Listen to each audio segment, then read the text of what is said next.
Number 37 কোনটা? আমি সব জায়গায় খুঁজেছি, কোথাও পাচ্ছি না। কি খুঁজছো তুমি? মনে হচ্ছে নতুন এসেছো হোস্টেলে? হ্যাঁ, আজই এসেছি। প্রত্যেকটা ফ্লোর চেক করলাম, 3rd, 2nd, কিন্তু রুম নাম্বার 37 কোথাও খুঁজে পেলাম না। ও, ওই রুমটা বন্ধ আছে। তার বদলে 4 তলায় একটা রুম খোলা আছে, ওপরে যাও, সেখানেই পাবে। আচ্ছা, ঠিক আছে, থ্যাংক ইউ। আচ্ছা, একটা কথা বলবো? তোমার রুমমেটসরা একটু অন্যরকম, র্যাগিংয়ের চক্করে আবার পড়ো না যেন। ও, ওকে। সমীর তার বন্ধুর কথা শুনে একটু ভয় পেয়ে গেল। প্রথমবার গ্রাম থেকে শহরে পড়তে এসেছে। র্যাগিংয়ের কথা শুনেই মনে মনে উৎকণ্ঠার সৃষ্টি হলো। ও নিজের রুমে পৌঁছল। ভেতরে কেউ ছিল না। খুব ক্লান্ত ছিল, তাই ব্যাগ নিচে রেখে সোজা বিছানায় শুয়ে পড়ল। খানিকক্ষণ পরে ঘুমের মধ্যে ওর মনে হলো যেন কেউ ওর বিছানাটাকে জোরে জোরে নাড়াচ্ছে, আর তখনই ওর মুখের মধ্যে কেউ যেন ঠান্ডা জল ফেলে দিল। ও চমকে উঠে পড়ল। আরে, আমাদের আসার আগেই তুই শুয়ে একেবারে ঘুমিয়ে পড়লি? নতুন মুরগি, আর আমাদের স্যালুট না জানিয়ে বিছানায় শুয়ে আছিস? আসলে আমি যখন এসেছিলাম তখন কেউ ছিল না, আমি ক্লান্ত ছিলাম তাই ঘুমিয়ে পড়েছিলাম, সরি। আরে না মুন্না, শুধু সরি বললে তো আর কাজ হবে না। পা ছুঁয়ে ক্ষমা চা, আর বাইরে গিয়ে মোড়ো ঘ কুকরুকু কর সবার সামনে।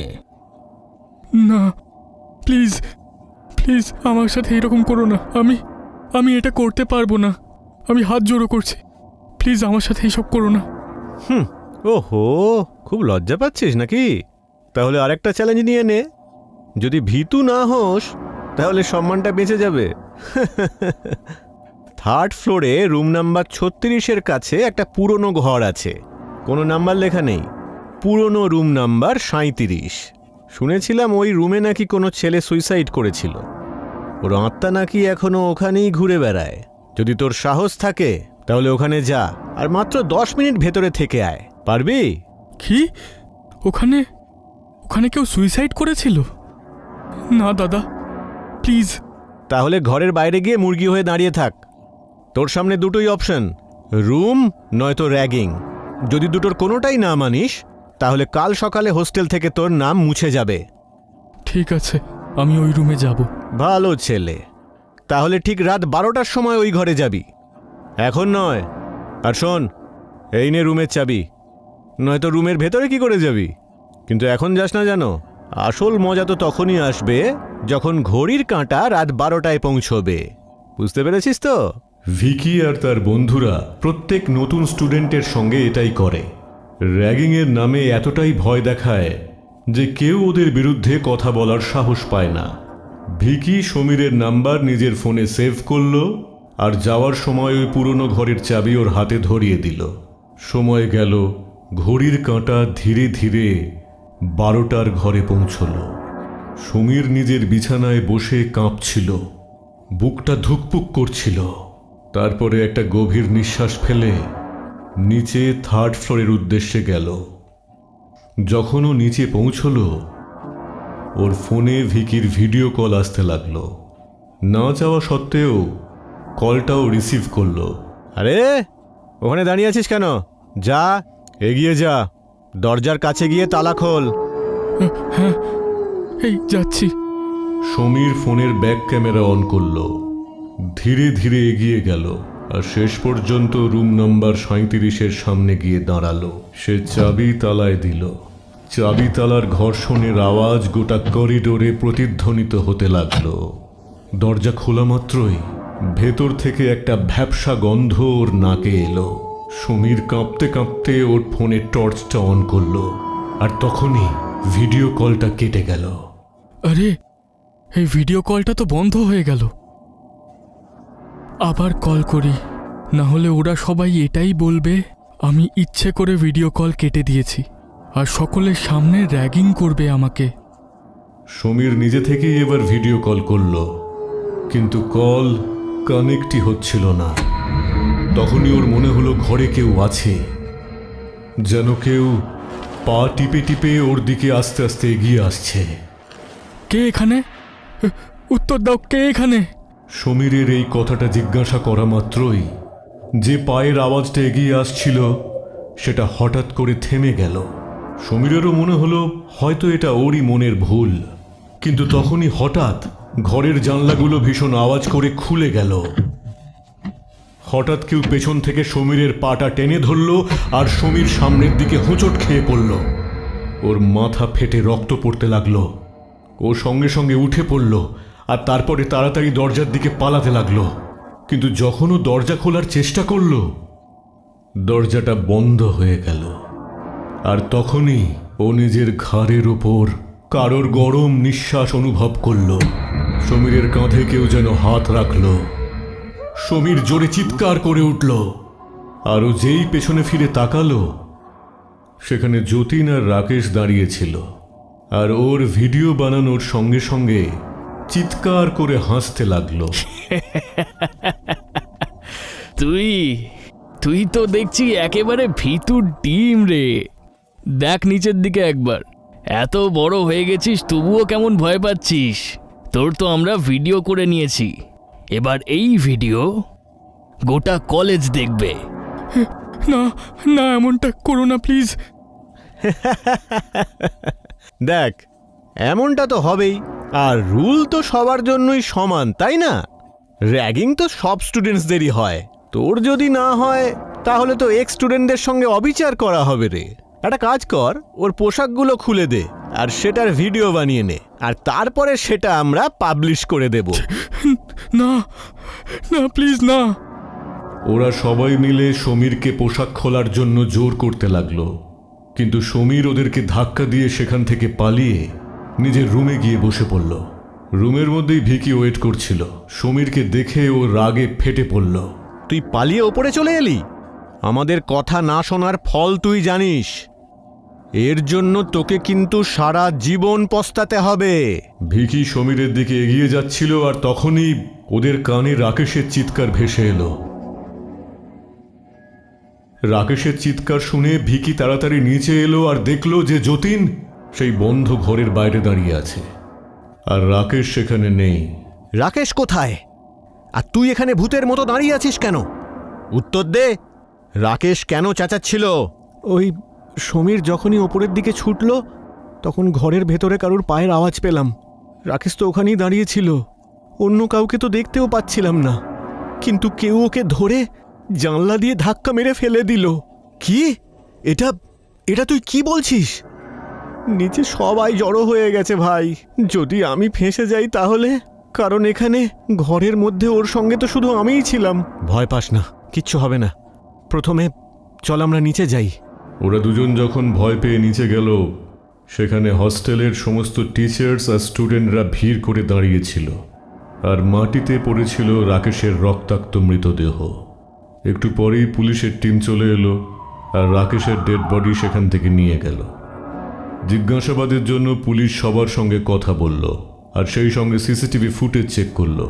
প্রথমে যতীনের ওপর সন্দেহ হয়েছিল, কিন্তু যতীন যখন তার ফোনের ভিডিও তাদের দেখালো, তখন পুলিশ তাকে ছেড়ে দিল, কারণ ওর বিরুদ্ধে পুলিশের হাতে কোনো প্রমাণ ছিল না।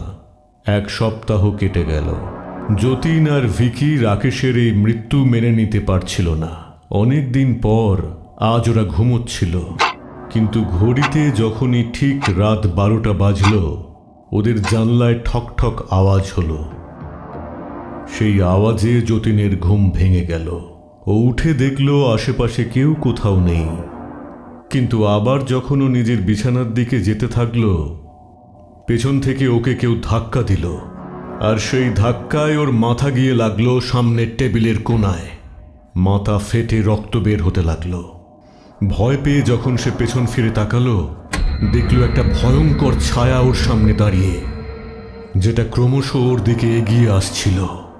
ভয়ে যতীনের মুখ থেকে কোনো শব্দ বের হচ্ছিল না। সেই ছায়া যতীনকে শূন্যে তুলে ধরল আর সামনের দেওয়ালে ছুঁড়ে ফেলল। দেওয়ালে গিয়ে যতীন এত জোরে ধাক্কা খেল যে সেই আওয়াজে ঘরের মধ্যে ঘুমন্ত সমীর আর ভিকির ঘুম ভেঙে গেল। সমীর তাড়াতাড়ি ঘরের আলো জ্বালিয়ে দেখল যে যতীন মাটিতে পড়ে আছে, আর সামনের দেওয়ালে ওর রক্তের ছিটে। ওর অবস্থা দেখে ওরা দুজনেই ভয় পেয়ে গেল আর ওর দিকে ছুটে গেল। এটা এটা তোর সঙ্গে কি করে হলো যতীন? কে করলো তোর এমন অবস্থা? আমি খুব ভালো করেই জানি এই সব কিছু তুই করেছিস সমীর। যদি যতীনের কিছু হয় আমি কিন্তু তোকে ছাড়বো না। ভিকি যতীনকে তুলে সঙ্গে সঙ্গে অ্যাম্বুলেন্সে করে হাসপাতালে নিয়ে গেল। ডক্টর যতীনের মাথায় স্টিচ করে ব্যান্ডেজ করে দিলেন, কিন্তু মাথার ব্যান্ডেজটা আপনা আপনিই খুলে গেল, যেন কেউ নিজের হাত দিয়ে ব্যান্ডেজটা কেটে ফেলল।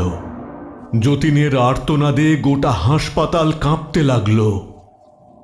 ডক্টর, ভিকি আর সমীর তাড়াতাড়ি ওর কাছে পৌঁছল। যতীনের গোটা মুখ রক্তে ভেসে যাচ্ছিল আর সে যন্ত্রণায় ভীষণভাবে কাতরাচ্ছিল। ডক্টর তাকে সামলানোর চেষ্টা করলেন, কিন্তু তখনই হঠাৎ ওকে কেউ শূন্যে তুলে নিয়ে মাটিতে আছাড় মেরে ফেলল, আর খানিকক্ষণের মধ্যেই তার মৃত্যু ঘটল। কেউ নিজের চোখে বিশ্বাস করতে পারছিল না যে যতীনের সঙ্গে এটা কি ঘটল। ভিকি ভয় পেয়ে গিয়েছিল, কারণ গত এক সপ্তাহের মধ্যে ও রহস্যজনকভাবে নিজের দুজন বন্ধুকে হারিয়েছিল। কিছুদিন বাদে ও হোস্টেলে নিজের ঘরে যখন বসেছিল, তখন সমীর ঘরে এলো আর ঘরে আসা মাত্রই ভিকি চেঁচিয়ে উঠল, আমি খুব ভালো করেই জানি যে তুই এই সব কিছু করেছিস। চুপ করে আছিস কেন? বল না তুই করেছিস। যেদিন থেকে তুই এসেছিস সেদিন থেকে এই সব কিছু ঘটছে। আমার দুজন বন্ধু মারা গেল, আমি তোকে ছাড়বো না, মেরে ফেলবো তোকে আমি। ভিকি তার দু হাত দিয়ে সমীরের গলাটা টিপে ধরল, কিন্তু সমীরের মুখের পরিবর্তন দেখে ভিকি ভয় পেয়ে গেল, কারণ সমীরের মুখে ছিল এক ভয়ঙ্কর হাসি আর ওর চোখ দিয়ে রক্ত বেরোচ্ছিল। ভয়ে সমীরের গলা থেকে ভিকি তার হাত সরিয়ে নিল আর সে ক্রমশ পিছিয়ে যেতে লাগলো। এখনো পর্যন্ত তো মাত্র দুজন মরেছে, এখনো তোর মরা বাকি। যতক্ষণ না আমি তোকে মারতে পারছি ততক্ষণ আমার প্রতিশোধ পূর্ণ হবে না। প্রতিশোধ? কেমন প্রতিশোধ? তোমার মাথা খারাপ হয়ে যায়নি তো সমীর? তুমি এসব কি কথা বলছো? আর কিসেরই বা প্রতিশোধ নিতে চাও তুমি?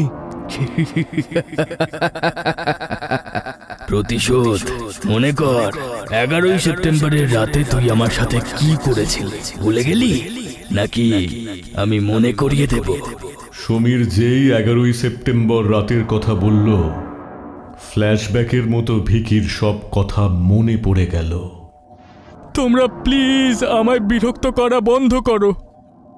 আমার ওই ভিডিওটা ডিলিট করে দাও, না হলে আমি এই জালনা দিয়ে ঝাঁপ দিয়ে আত্মহত্যা করব। আরে তো ঝাঁপিয়ে পড় না, তুই ঝাঁপ মারলে আমাদের কি?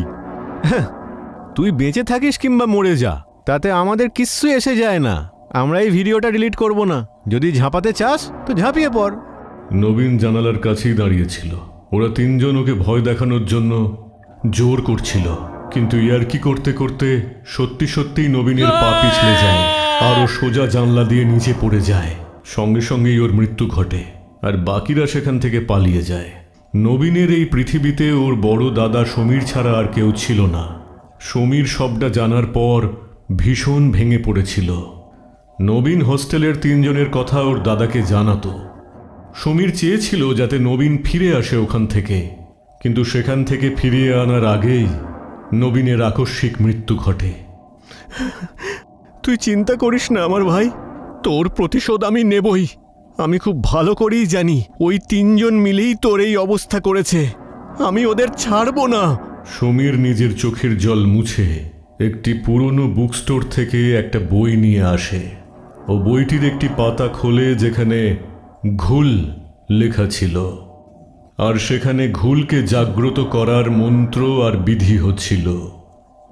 রাতের ঠিক 12টার সময় সমীর তার ঘরের মাঝখানে একটা সাদা সার্কেল বানালো আর তার চারদিকে মোমবাতি জ্বালিয়ে রাখল। সেই সার্কেলের মধ্যে বসে সমীর সেই মন্ত্রোচ্চারণ করতে লাগল। কিছুক্ষণ পরেই ঘরের মধ্যে জানালা দিয়ে জোরে হাওয়া আসতে লাগলো, কিন্তু সেই জোরালো হাওয়াতেও মোমবাতি নিভল না, বরং তাদের ঔজ্জ্বল্য আরো বেড়ে গেল। ঠিক সেই সময়ই সামনে একটা ভয়ঙ্কর ছায়া প্রকট হলো, আর তখনই সমীর ছুরি দিয়ে নিজের হাতের আঙুল কেটে ফেলল। তারপরে সেই সার্কেলের বাইরে নিজের রক্তের বিন্দু ফেলল। যখনই সেই রক্তবিন্দু পড়ল, তৎক্ষণাৎ সমীর অজ্ঞান হয়ে পড়ে গেল।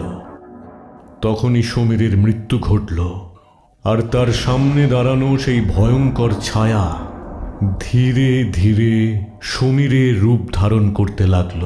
ভিকির সামনে দাঁড়ানো সমীর এখন সমীর ছিল না, তার বদলে সেই ভয়ঙ্কর ছায়াতে তার রূপান্তর ঘটেছিল। সমীর ঘুলকে তার ভাইয়ের মৃত্যুর প্রতিশোধ নিতে জাগ্রত করেছিল, আর যে সময় সে তার নিজের রক্তবিন্দু তাকে উপহার দিয়েছিল, তৎক্ষণাৎ সেই ঘুল সমীরের আত্মাকে তার সঙ্গে নিয়ে গিয়েছিল, আর তার রূপ ধারণ করে ওই তিনজনের থেকে তার ভাইয়ের মৃত্যুর প্রতিশোধ নিতে এসেছিল। সে আবার সমীরের রূপ ধারণ করল, আর এক লহময় ভিকির ঘাটটা মুটকে দিল। ভিকি জোরে চিৎকার করে মাটিতে লুটিয়ে পড়ল। রাকেশ আর যতীনের পর আজ ভিকিও মারা গেল, আর ঘুলের সঙ্গে সমীরের হিসেবটাও এবার পূর্ণ হল। ঘুল এখন আবার সেই বইয়ের মধ্যে বন্ধ হয়ে গেছে। অন্য কারোর প্রতিশোধ পূরণের জন্য এখন সে আবার অপেক্ষারত।